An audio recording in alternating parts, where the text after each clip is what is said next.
just accidentally cut my finger. Next thing I knew, my hair came alive. Thousands of strands dove into the wound, greedily drinking my blood. At first I thought I was seeing things, but at dinner, a strand fell into my plate. I looked down. The sauce was completely gone. That's when it hit me. The hair transplant I got days ago was hiding some terrible curse. When I was little, my sister washed my hair. She accidentally used detergent instead of shampoo. The harsh scrubbing burned my scalp badly.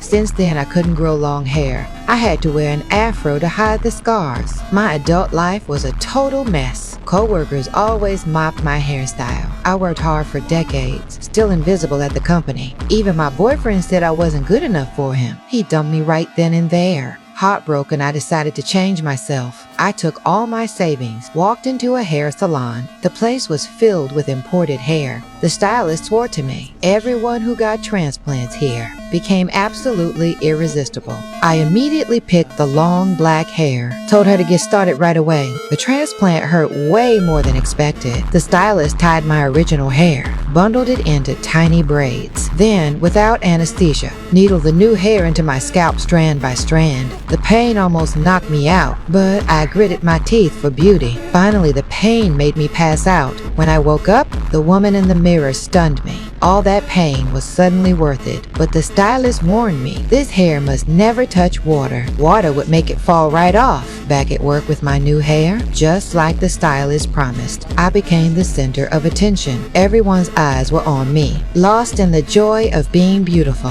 I had no idea this hair would bring such nightmares. Soon I discovered the hair really did drink blood. I planned to confront the stylist the next day, but that's when my drunk landlord barged in. He came to collect rent, saw my new hair and froze, grabbed me and tried to force himself on me. In a panic, I grabbed a knife, stabbed it into his shoulder. What I didn't expect was the hair smelled blood. Started moving on its own. Next second, it wrapped around his arm, yanked him to the ground. When I turned back, what I saw made my blood run cold. The hair burrowed into his wound. Soon, he stopped moving completely. I stood there frozen. To avoid prison, I threw the body out the window. Next day, the cops came. They couldn't figure out how he died. Who would guess the killer was hair? After tasting human blood, the hair grew more aggressive.